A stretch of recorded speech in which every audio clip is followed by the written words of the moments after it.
ವೀಕ್ಷಕರಿಗೆಲ್ಲ ನಮಸ್ಕಾರ. ವೈ.ಆರ್. ಸ್ವಾಮಿಯವರ ಇತಿಹಾಸವನ್ನು ನಾವು ಇಷ್ಟು ಸಂಚಿಕೆಯಲ್ಲಿ ನೋಡ್ಕೊಂಡು ಬಂದ್ವಿ.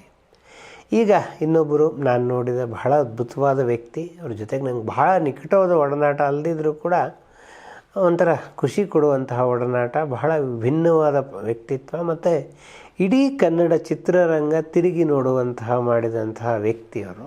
ಭೂತಯ್ಯ ಅಂತಲೇ ಪ್ರಸಿದ್ಧರು. ಭೂತಯ್ಯನ ಪಾತ್ರದಲ್ಲಿ ನಾ ಭೂತೋ ನಾ ಭವಿಷ್ಯತಿ ಅನ್ನೋ ಅಭಿನಯವನ್ನು ಕೊಟ್ಟರು. ಕಾಡನ್ನು ತೆರೆಯ ಮೇಲೆ ತಂದು ಕಾಡಿನ ಸಾಲು ಸಾಲು ಚಿತ್ರಗಳನ್ನು ತೊಗೊಂಡು ಬಂದರು. ಎಲ್ಲದಕ್ಕಿಂತ ಇಂಪಾರ್ಟೆಂಟು ಕುಲದಲ್ಲಿ ಕೀಳು ಯಾವುದೋ ಹಾಡು ಇವತ್ತಿಗೂ ಅಜರಾಮರವಾಗಿ ಉಳ್ಕೊಂಡಿದೆ. ಅಂತಹ ಭಾಳ ದೊಡ್ಡ ಕಲಾವಿದ ಎಂ.ಪಿ. ಶಂಕರ್. ಮೈಸೂರಿನ ಜಯಲಕ್ಷ್ಮೀಪುರದಲ್ಲಿ 30 ಎಕರೆಯ ಬೃಹತ್ ಬಂಗಲೆ, ಅದಕ್ಕೆ ಭೂತಯ್ಯನ ಬಂಗಲೆ ಅಂತಲೇ ಹೆಸರು. ಅದು ಮುಂದಿನ ಸರ್ಕಲಿಗೆ ಭೂತಯ್ಯನ ಸರ್ಕಲ್ ಅಂತಲೇ ಹೆಸರು. ಈ ಥರದ ರಾಜವೈಭೋಗವನ್ನು ನಡೆಸಿದವರು. ಅದಾದ ಮೇಲೆ ಅವರು ನಷ್ಟವನ್ನು ಅನುಭವಿಸಿ ಆ ಬಂಗಲೆ ಮಾರಿದ ಮೇಲೂ 1.5 ಕಿಲೋಮೀಟ್ರ್ ಅಲ್ಲಿಂದ ದೂರದಲ್ಲಿ ಇನ್ನೊಂದು ಬಂಗಲೆಯನ್ನು ಕಟ್ಕೊಂಡು ರಾಜವೈಭವವನ್ನು ಕಂಡುಕೊಂಡವರು. ನಾವೆಲ್ಲ ನೋಡೋ ಹೊತ್ತಿಗೆ ಎಂ.ಪಿ. ಶಂಕರ್ ಕುವೆಂಪು ನಗರದ ಬಾಡಿಗೆ ಮನೆಗೆ ಬಂದಿದ್ದರು. ಒಂದು ವಿಶಿಷ್ಟವಾದ ಸನ್ನಿವೇಶದಲ್ಲಿ ನಂಗೆ ಅವ್ರನ್ನ ಪರಿಚಯ ಆಗಿದ್ದು ಆರ್ ಎನ್ ಜಯಗೋಪಾಲ್ ಅವರ ಅಣ್ಣ ಆರ್ ಎನ್ ಕೃಷ್ಣಪ್ರಸಾದ್. ಕೃಷ್ಣಪ್ರಸಾದ್ ಒಂದು ಸಲ ಬೆಂಗಳೂರಿಗೆ ಬಂದವರು ಬಿ ವಿ ಎಸ್ ಅಂಥೇಳಿ ಅವರ Subbanna, captain B V Subbanna ಅಂಥೇಳಿ ಅವ್ರು ಮಿಲ್ಟ್ರಿನಲ್ಲಿದ್ದರು. ಅವರ ಬಾಮೈದ್ನ ಅವ್ರ ಮನೆಗೆ ಬರೋರು. ಅವರು ಸಾಮಾನ್ಯಕ್ಕೆ ಬಿ ವಿ ಸುಬ್ಬಣ್ಣ ಅವ್ರ ಮನೆಗೆ ಒಂದು ಸಲ ಕುತ್ಕೊಂಡು ಮಾತಾಡ್ತಾ ನಂಗೆ ಹೇಳಿದ್ರು, ಎಂ.ಪಿ. ಶಂಕರ್ ನೋಡ್ಬೇಕಲ್ಲಯ್ಯ ನಾನು ಅಂತ. ನನಗೆ ಘಟನೆ ಹೇಳ್ತಾ ಇರೋದು 92ನೇ ಇಸ್ವಿ. ನನಗೆ ಎಂ.ಪಿ. ಶಂಕರ್, ನನಗೆ ಚಿಕ್ಕ ಹುಡುಗ, ನನಗೆ ಅಂದಂಗೆ ಚಿತ್ರರಂಗ ಅಂಥದ್ದೇನು ಪರಿಚಯವೂ ಇರಲಿಲ್ಲ. ನಾನು ಅವಾಗ ರಾಘವೇಂದ್ರ ಚಿತ್ರವಾಣಿಯ ಡಿ ವಿ ಸುಧೀಂದ್ರ ಇದ್ದರು. ಸುಧೀಂದ್ರ ಅವ್ರನ್ನ ಕೇಳಿದೆ, ಸರ್ ಹಿಂಗೆ ಎಂ.ಪಿ. ಅವ್ರಿಗೆ ಎಲ್ಲಿ ಇರ್ತಾರೆ, ಮೈಸೂರಲ್ಲೇ ಸಿಗ್ತಾರೆ ಅವರು, ಹಿಂಗೆ ನಾನು ಭೇಟಿ ಮಾಡಿಸ್ತೀನಿ. ನಂಬರ್ ಕೊಟ್ಟರು. ಅವಾಗೆಲ್ಲ ಇನ್ನು ಮೊಬೈಲೆಲ್ಲ ಇರಲಿಲ್ಲ, ಲ್ಯಾಂಡ್ಲೈನು. ನಾನು ಮೊದಲು ಮಾಡಿದಾಗ ಅವ್ರ ಮಗ ತೊಗೊಂಡ್ರು.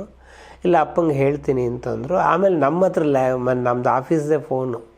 ನೆಕ್ಸ್ಟ್ ಡೇ ಹೋಗೋಷ್ಟು ಹೊತ್ತಿಗೆ ಅವ್ರು ರಾತ್ರಿ ಮಾಡಿರ್ತಾರೆ, ಅದು ಆಫೀಸಲ್ಲಿ ಯಾರೂ ಇರಲ್ಲ. ಬೆಳಗ್ಗೆ 10 ಗಂಟೆಗೆ ಮಾಡಿದ್ರು ಎಂ.ಪಿ. ಶಂಕರ್.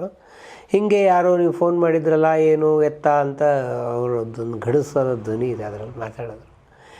ನಾನು ಹೇಳಿದೆ, ಹಿಂಗೆ ಆರ್ ಎನ್ ಕೃಷ್ಣಪ್ರಸಾದ್ ಬಂದಿದ್ದಾರೆ ಸರ್, ಅವ್ರು ನಿಮ್ಮನ್ನು ನೋಡಬೇಕಂತೆ, ಅದಕ್ಕೆ ನಾನು ಮಾಡಿದೆ. ಹೌದು, ಆ ಕೃಷ್ಣಪ್ರಸಾದ ಹೆಂಗಿದ್ದಾನಪ್ಪ, ಅವನು ಬಹಳ ವರ್ಷ ಆಯಿತು ಅವನನ್ನು ನೋಡ್ಬಿಟ್ಟು ನಾನು ಅಂಥೇಳಿ.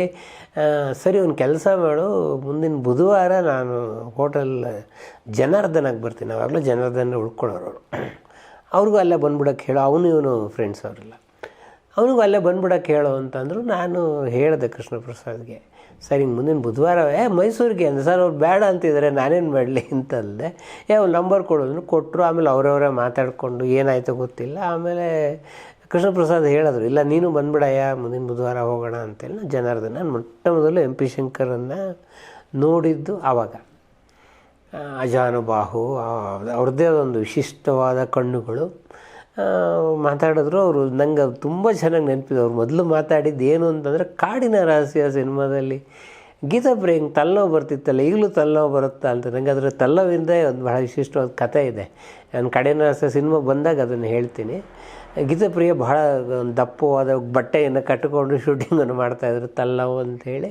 ನಾನು ಮುಂದಿನ ಸಲ ಎಂ.ಪಿ. ಶಂಕರ್ ಬಂದಾಗಲೂ ಗೀತಾಪ್ರಿಯ ಅವ್ರನ್ನ ಹತ್ರ ಕರ್ಕೊಂಡು ಹೋಗಿದ್ದೆ, ಯಾಕಂದ್ರೆ ಭಾಳ ವರ್ಷ ಆಗಿತ್ತು ಅವ್ರಿಬ್ರು ಭೇಟಿ ಮಾಡಿ. ಹೀಗೆ ನನಗೆ ಎಂ.ಪಿ. ಶಂಕರ್, ಜನಾರ್ದನ ಅಂತ ಹೇಳೋದು ನಮಗೊಂಥರ ತವ್ರ ಮನೆ ಥರ. ಯಾಕಂದರೆ ಉದಯ್ ಶಂಕರಲ್ಲಿರೋರು, ಜಯಗೋಪಾಲಲ್ಲಿರೋರು, ನರೇಂದ್ರ ಬಾಬು ಅಲ್ಲಿರೋರು, ವಿಜಯ ಭಾಸ್ಕರಲ್ಲಿರೋರು. ಸೊ ಒಂಥರ ಕನ್ನಡದ ಬಹಳ ಅದ್ಭುತವಾದ ಚಿತ್ರಗೀತೆಗಳು ಹುಟ್ಟಿದೆ ಜನಾರ್ದನದಲ್ಲಿ. ಹಾಗಾಗಿ ನಾನು ಸಾಮಾನ್ಯಕ್ಕೆ 232ನಲ್ಲಿ ಉದಯ್ ಶಂಕರ್ ಇರೋರು, 233 ಜಯಗೋಪಾಲ್ ಇರೋರು. ಅದು ಪರ್ಮನೆಂಟ್ ರೂಮ್ ಅವರಿಬ್ಬರಿಗೆ. ಫಸ್ಟ್ ಫ್ಲೋರಲ್ಲಿ ಎಂ.ಪಿ. ಶಂಕರ್. ಸಾಮಾನ್ಯಕ್ಕೆ ಅವರು 131, 140 ಈ ರೇಂಜಲ್ಲಿ ಅವರು ಸಾಮಾನ್ಯಕ್ಕೆ ಇರೋರು. ನಾನು ಸಾಮಾನ್ಯಕ್ಕೆ ಜಯಗೋಪಾಲ್ನ, ಉದಯ್ ಶಂಕರ್ನ ನೋಡೋಕ್ಕೆ ಸೆಕೆಂಡ್ ಫ್ಲೋರಿಗೆ ಹೋದರೆ, ಫಸ್ಟ್ ಫ್ಲೋರಿಗೆ ನಾನು ಎಂ.ಪಿ. ಶಂಕರ್ನ ನೋಡೋದಕ್ಕೆ ಹೋಗ್ತಾ ಇದ್ದೆ. ಎಂ.ಪಿ. ಶಂಕರ್ ಒಂದು ಆರ್ಡ್ರ್ ಇಲ್ಲದೆ ಕಥೆಗಳು ಹೇಳ್ಕೊಂಡು ಹೋಗೋರು. ನಮಗದೊಂದು ಆಟೋಬಯೋಗ್ರಫಿ ಮಾಡಬೇಕು, ಏನೋ ಒಂದು ಮಾಡ್ತೀವಿ ಅಂತಲ್ಲ. ಅವ್ರು ಒಂದು ಸಿನಿಮಾ ಅಂತಂದರೆ ಆ ಸಿನಿಮಾದ ಬಹಳ ಸೊಗಸಾದ ಕಥೆಗಾರ ಎಂ.ಪಿ. ಶಂಕರ್. ನನಗೀಗ ನಾನು ಈ ಕುತ್ಕೊಂಡು ಎಂ.ಪಿ. ಶಂಕರ್ ಬಗ್ಗೆ ಮಾತನಾಡುವಾಗ ಅನ್ಸೋದು, ಯಾರು ಅದು ರೆಕಾರ್ಡಿಂಗ್ ಮಾಡ್ಕೊಂಡಿದ್ರೆ ಎಷ್ಟು ಒಳ್ಳೆ ಎಪಿಸೋಡ್ಗಳಾಗೋದು ಎಂ.ಪಿ. ಶಂಕರ್ ಮಾತಾಡೋದು ಅಂತ. ಅಷ್ಟು ರಸಭರಿತವಾಗಿ ಕತೆ ಹೇಳೋರು. 3 ಸಿನಿಮಾಗಳು ಅವ್ರಿಗೆ ಬಹಳ ದೊಡ್ಡ ಪೆಟ್ಟನ್ನು ಕೊಟ್ಟಿತ್ತು ಶ್ರೀಮಾನ್, ಗಂಧದ ಗುಡಿ ಭಾಗ 2 ಮತ್ತು ಗಿಡ್ಡುದಾತ. 3 ಸಿನಿಮಾಗಳಿಂದ ಅವರು ದುಡ್ಡನ್ನೆಲ್ಲ ಕಳ್ಕೊಂಡು ಭಾಳ ಕಷ್ಟದ ಸ್ಥಿತಿಯಲ್ಲಿ ಬಂದಿದ್ದರು. ನನಗೆ ಅವ್ರ ಪರಿಚಯ ಆದ ಕೆಲವೇ ವರ್ಷಕ್ಕೆ ಅವ್ರ ಮಗ ಆತ್ಮಹತ್ಯೆ ಮಾಡಿಕೊಂಡು, ಅವ್ರ ಜೀವನದ ಬಹಳ ದೊಡ್ಡ ಕೊರಗದು. ಅದು ಆದಮೇಲೆ ಎಂ ಪಿ ಶಂಕರ್ ಅವರ ಕೊನೆಯ ದಿನಗಳು ಭಾಳ ಕಷ್ಟಕರವಾಗಿತ್ತು. ಅವರಿಗೆ ಕ್ಯಾನ್ಸರ್ ಬಂತು. ನಾನು ಅವ್ರನ್ನ ಕೊನೆಯ ಸಲ ನೋಡಿದ್ದು ನಮ್ಮ ಹೆಂಡತಿ ತಂದೆಗೆ, ನನ್ನ ಮಾವನಿಗೂ ಕ್ಯಾನ್ಸರ್ ಬಂತು ಅದೇ ಸಂದರ್ಭದಲ್ಲಿ. ಸೆಂಟ್ ಜಾನ್ ಆಸ್ಪತ್ರೆಗೆ ನಾನು ನನ್ನ ಮಾವನ ರಿಪೋರ್ಟ್ ತೊಗೊಳಕ್ಕೆ ಹೋದೆ. ಯಾರೋ ಭಾಳ ಕ್ಷೀಣವಾದ ಧ್ವನಿಯಲ್ಲಿ ಶ್ರೀಧರ್ ಮೂರ್ತಿನ ಕರೀತಾಯಿದ್ರು. ಯಾರು ಅಂತ ನೋಡಿದ್ರೆ ವೀಲ್ ಚೇರಲ್ಲಿ ಎಂ ಪಿ ಶಂಕರ್ ಕೂತಿದ್ದಾರೆ. ಅಜಾನುಬಾಹು ಎಂ ಪಿ ಶಂಕರಲ್ಲಿ ಈ ಥರ ಅವರ ತೂಕವನ್ನೆಲ್ಲ ಕಳ್ಕೊಂಡು ನಿಸ್ತೇಜವಾದ ಎಂ ಪಿ ಶಂಕರಲ್ಲಿ ನಿಜವಾಗ್ಲೂ ಕಣ್ಣಲ್ಲಿ ನೀರು ಬಂದ್ಬಿಟ್ಟು ನನಗೆ ಅವ್ರನ್ನ ಆ ಸ್ಥಿತಿಯಲ್ಲಿ ನೋಡಿ. ಆಮೇಲೆ ಅವರು ಅಂದರು, ಇಲ್ಲ ನಾನು ಜನಾರ್ದನದಲ್ಲೇ ಇದ್ದೀನಿ, ನಿಮಗೇನು ಕೆಲಸ, ನಾನು ಅಂದೆ ರಿಪೋರ್ಟ್ ನಾನು ಡಾಕ್ಟ್ರಿಗೆ ಕೊಡಬೇಕು ಸರ್, ಕೊಟ್ಬಿಟ್ಟು ಬರ್ತೀನಿ ನಾನು ಅಂತಂದೆ. ಆಮೇಲೆ ನಾನು ರಿಪೋರ್ಟ್ ಡಾಕ್ಟ್ರಿಗೆ ಕೊಟ್ಟ ಮೇಲೆ ಜನಾರ್ದನಕ್ಕೆ ಅವ್ರ ಕಾರಲ್ಲೇ ಬಂದ್ವಿ. ನಾವು ಒಟ್ಟಿಗೆ ಊಟ ಮಾಡೋಣ ಅಂತಂದರು. ಅವ್ರಿಗೆ ಜಾಸ್ತಿ ಊಟ ಮಾಡೋಕ್ಕಾಗ್ತಿರ್ಲಿಲ್ಲ ಆ ಸ್ಟೇಜಲ್ಲಿ. ಸಾಕಷ್ಟು ಅವ್ರಿಗೆ ಕೊನೆಗೂ ಒಂದು ಉಳಿದು ಹೋದ ಒಂದು ದೊಡ್ಡ ಕೊರಗು ಅಂದರೆ ಗದಾಯುದ್ಧನ ಸಿನಿಮಾ ಮಾಡೋಕ್ಕಾಗಲಿಲ್ಲ ಅಂತ. ಅದು ಅವರ ಗುರುಗಳಾದ ಹುಣಸೂರು ಕೃಷ್ಣಮೂರ್ತಿಗಳ ಕಥೆ, ನಿನ್ನನ್ನು ಭೀಮನ ಪಾತ್ರ ಮಾಡಿಸ್ತೀನಿ, ಗದಾಯುದ್ಧ ಮಾಡು ಅಂತ ಹೇಳಿದರು. ಅದು ಆಗದೆ ಹೋದ ನೆನಪಾದನ್ನು ಯಾವಾಗಲೂ ಹೇಳೋರು. ನಾನು ಎಂ ಪಿ ಶಂಕರ್ ಜೊತೆಗೆ ಇಡೀ ದಿನ ಕಳೆದಿದ್ದು ಅದೇ ಕೊನೆ. ಅದು ಒಂಥರ ಭಾಳ ಆಕಸ್ಮಿಕ. ಅವರು ಸೆಂಟ್ ಜಾನ್ಸಲ್ಲಿ ಸಿಕ್ಕರು. ಅದಾದಮೇಲೆ ಕೆಲವು ದಿವಸಕ್ಕೆ ಅವರು ಹೋದರು ಅನ್ನೋ ಸುದ್ದಿನೂ ಬಂತು. ಬಹಳ ನೆನಪುಗಳು, ಎಂ ಪಿ ಶಂಕರ್ ಬಿಟ್ಟು ಹೋದ ನೆನಪುಗಳು. ಅವ್ರು ಹೇಳ್ತಿದ್ದ ಕಥೆಗಳು ಸಾಕಷ್ಟು. ನಾನು ಅವ್ರ ಬಗ್ಗೆ ಲೇಖನಗಳು ಬರೆದಿದ್ದೀನಿ ಸಾಕಷ್ಟು ಕಡೆ. ಬಟ್ ಹೀಗೆ ಒಂದಿಷ್ಟು ಎಪಿಸೋಡುಗಳನ್ನು ಮಾಡೋಣ ಅಂಥೇಳಿ ಎಂ ಪಿ ಶಂಕರ್ ಬಗ್ಗೆ ನಾನು ಈಗಾಗಲೇ ಕೆಲವು ಕಥೆಗಳೆಲ್ಲ ಇದೆ, ಕೆಲವು ಗಾಸಿಪ್ಪುಗಳೆಲ್ಲ ಇದೆ. ನನಗೆ ಎಂ ಪಿ ಶಂಕರ್ ಏನು ಹೇಳಿದರು ನೇರವಾಗಿ, ಅದು ಎಂಥದ್ದು ಸಿಂಹದ ಬಾಯಿಂದ ಏನು ಬರುತ್ತೋ ಅದನ್ನು ಎಪಿಸೋಡಾಗಿ ನಿಮ್ಮ ಮುಂದೆ ನಾನು ಹೇಳ್ತಾ ಹೋಗ್ತೀನಿ. ಎಂ ಪಿ ಶಂಕರ್ ಅವರ ಪೂರ್ವಜರು ಅರಸೀಕೆರೆ ಸಮೀಪದ ಅಲ್ಕುರ್ಕಿ ಎನ್ನುವ ಒಂದು ಪಾಳೆಗಾರಿಕೆ ಮನೆತನದವರು ಅವರು. ಅವರ ಪಾಳೆಗಾರಿಕೆಯ ವಿಜೃಂಭಣೆಯನ್ನೆಲ್ಲ ಅವ್ರ ಮನೆತನ ಕಂಡಿತ್ತು. ಪಾಳೆಗಾರಿಕೆಯ ಅವನತಿಯ ಸಂದರ್ಭ, ಕೊನೆಯ ಪಾಳೆಗಾರನಿಗೆ ಬಸವಲಿಂಗಯ್ಯ ಮತ್ತು ಶಂಕರಯ್ಯ ಅಂತ 2 ಮಕ್ಕಳು. ಈ ಬಸವಲಿಂಗಯ್ಯ ಮತ್ತು ಶಂಕರಯ್ಯ 2 ಮಕ್ಕಳ ಇದ್ದ ಸಂದರ್ಭದಲ್ಲಿ ಅವ್ರ ತಾಯಿ ತೀರಿ ಹೋಗ್ಬಿಡ್ತಾರೆ. ಅವ್ರ ತಂದೆ ಇನ್ನೊಂದು ಮದುವೆ ಆಗಿ ಸವತಿಯಾಗಿ ಬಂದ ಚಿಕ್ಕಮ್ಮ ಬಹಳ ದೊಡ್ಡ ಪಾಳೆಗಾರರು ಅಂದರೆ ದೊಡ್ಡ ಆಸ್ತಿ ಮನೆತನ ಇರ್ತಕ್ಕಂಥದ್ದು.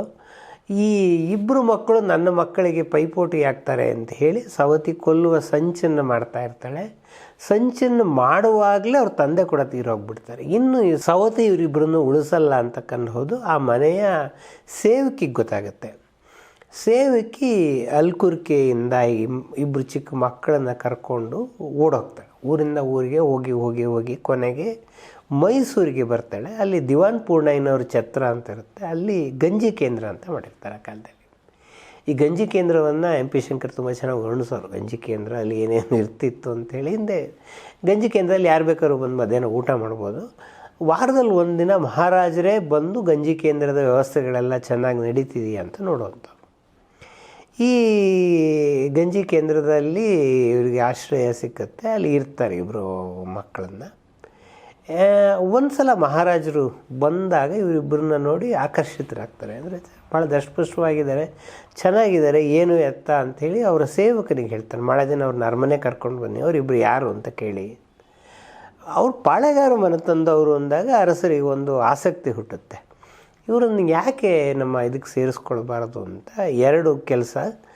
ಬಸವಲಿಂಗಯ್ಯನವರಿಗೆ ಅರಮನೆಯ ವೇಷಭೂಷಣಗಳು, ದಿರಿಸುಗಳು ಇದನ್ನು ನಿರ್ವಹಣೆ ಮಾಡೋ ಜವಾಬ್ದಾರಿ ಕೊಡ್ತಾರೆ.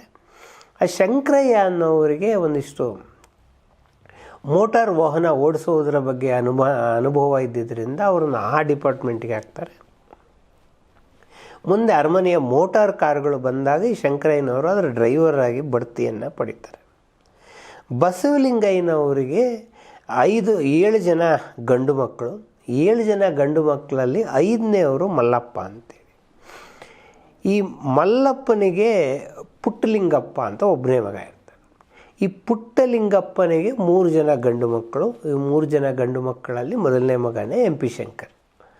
ಇವರು ಆಗಸ್ಟ್ 20, 1935 ಹುಟ್ಟಿದಂಥವರು. ಇವರ ದೊಡ್ಡಪ್ಪನಿಗೆ ಶಂಕರಪ್ಪನವರಿಗೆ ಗುರಿಕಾರ ಅಂತ ಹೇಳಿ, ಗುರಿಕಾರ ಅಂದರೆ ಭಾಳ ಚೆನ್ನಾಗಿ ಕೋವಿಯನ್ನು ಗುರಿ ಹಿಡಿದು ಹೊಡೆಯುವಂಥವ್ರು, ಗುರಿಕಾರ ಅನ್ನೋ ಹೆಸರು ಬಂದಿರುತ್ತೆ.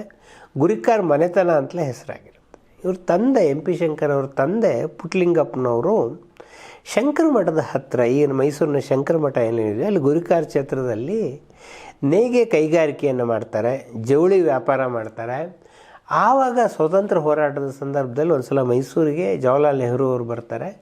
ನೆಹರು ಅವರಿಂದಲೇ ಒಂದು ವಸ್ತ್ರಾಲಯವನ್ನು ಉದ್ಘಾಟನೆ ಮಾಡಿಸ್ತಾರೆ. ಅದಕ್ಕೆ ನೆಹರು ವಸ್ತ್ರಾಲಯ ಅಂತಲೇ ಹೆಸರನ್ನು ಇಡುತ್ತಾರೆ. ವೈಭವದ ಕಾಲವೂ ನಡೆಯುತ್ತೆ. ಆದರೆ ಎಂ ಪಿ ಶಂಕರ್ ಸ್ವಲ್ಪ ದೊಡ್ಡವರಾಗುವ ಸಂದರ್ಭದಲ್ಲಿ ಇದು ಬಹಳ ನಷ್ಟವನ್ನು ಅನುಭವಿಸುವ ಸಂದರ್ಭ ಬರುತ್ತೆ. ಬನಮಯ್ಯ ಕಾಲೇಜಿನಲ್ಲಿ ಅವರು ಎಂ ಪಿ ಶಂಕರ್ ಓದ್ತಾರೆ. ಇದರ ವಜ್ರ ಮಹೋತ್ಸವ ಸಂದರ್ಭದಲ್ಲಿ ಕಾಡು ಕುರುಬರ ವೇಷವನ್ನು ಹಾಕಿ ಅವರು ಮಹಾರಾಜರಿಂದ ಬಹುಮಾನ ಕೂಡ ಪಡೀತಾರೆ.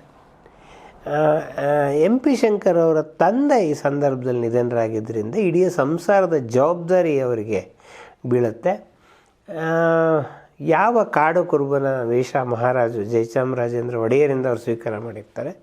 ಅವರನ್ನು ಹೋಗಿ ಏನಾದರೂ ಒಂದು ಕೆಲಸ ಅಂತ ಕೇಳಿದಾಗ ಅವರು ರೆಕಮೆಂಡ್ ಮಾಡಿದ್ರಿಂದ ಮೈಸೂರು ವಿದ್ಯುತ್ ಶಕ್ತಿ ಮಂಡಳಿ, ಈಗ KEB ಏನಿದೆಯೋ ಅವಾಗ ಮೈಸೂರು ವಿದ್ಯುತ್ ಶಕ್ತಿ ಮಂಡಳಿಯಲ್ಲಿ ಅವರು 14ನೇ ತಿಂಗಳಿಗೆ ಸಂಬಳದಲ್ಲಿ ಕೆಲಸಕ್ಕೆ ಸೇರಿಕೊಳ್ತಾರೆ. ಒಂದು 6 ತಿಂಗಳು ಆ ಕೆಲಸನೂ ನಡೆಯುತ್ತೆ. ಮೈಸೂರು ರೈಲ್ವೆ ಕಾರ್ಯಾಗಾರಕ್ಕೆ ಸೇರಿಕೊಳ್ತಾರೆ. ಮೈಸೂರು ರೈಲ್ವೆ ಕಾರ್ಯಾಗಾರದಲ್ಲಿ 80 ರೂಪಾಯಿ ತಿಂಗಳಿಗೆ ಸಂಬಳ. ಇದು ಒಂದಿಷ್ಟು ದಿನ ನಡೆಯುತ್ತೆ.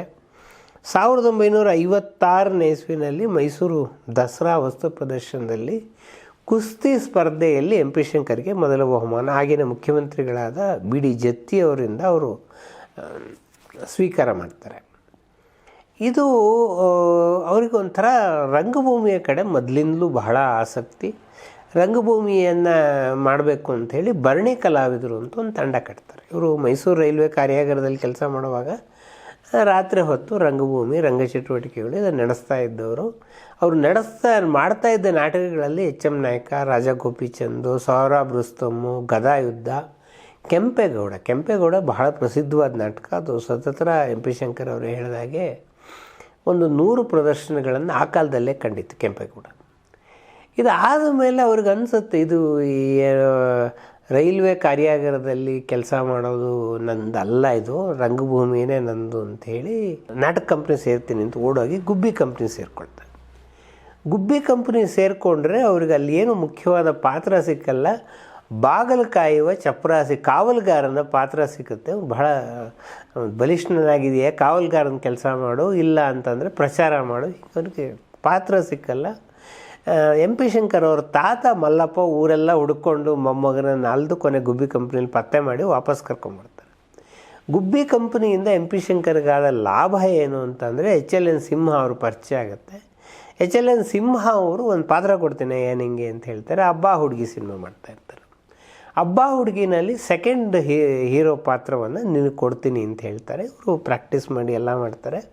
ನಿಮ್ಗೆ ಆಶ್ಚರ್ಯ ಆಗ್ಬೋದು, ಕೊನೆ ಗಳಿಗೆಯಲ್ಲಿ ಆ ಸೆಕೆಂಡ್ ಹೀರೋ ಪಾತ್ರವನ್ನು ಮಾಡಿದ್ದು ಡಾಕ್ಟರ್ ರಾಜ್ಕುಮಾರ್ ಅವರು ಮಾಡೋದಕ್ಕೆ ಒಪ್ಕೊಂಡ್ರು ಅನ್ನೋ ಕಾರಣಕ್ಕೆ ಎಂ ಪಿ ಶಂಕರನ್ನ ಆ ಪಾತ್ರದಿಂದ ಅದೇನೋ ಒಂದು ಹೇಳ್ತಾರಲ್ಲ, ಪ್ರಥಮ ಚುಂಬನೆ ದಂತಭಗ್ನಂ ಅಂಥೇಳಿ, ಆ ಥರ ಅವ್ರಿಗೆ ಮೊದಲನೇ ಸಿನಿಮಾದಲ್ಲೇ ಕೊನೆಗಳಿಗೆ ನಾಳೆ ಶೂಟಿಂಗ್ ಅನ್ನುವ ಅವಕಾಶ ತಪ್ಪು ಹೋಗುತ್ತೆ, ಯಾವ ಪಾತ್ರಕ್ಕೆ ಇವರು ಸೆಟ್ ಆಗಲ್ಲ ಅಂತ ಕಳಿಸ್ತಾರೆ. ಮತ್ತು ಅವರು ನಾಟಕ, ಹೀಗೆ ರೈಲ್ವೆ ಕಾರ್ಯಾಗಾರ ಹೀಗೆ ಮಾಡ್ತಾ ಇರ್ತಾರೆ. ಮತ್ತೆ ಅವರು ಚಿತ್ರರಂಗಕ್ಕೆ ಹೇಗೆ ಬಂದರು ಅದನ್ನು ಮುಂದಿನ ಸಂಚಿಕೆಯಲ್ಲಿ ನೋಡೋಣ.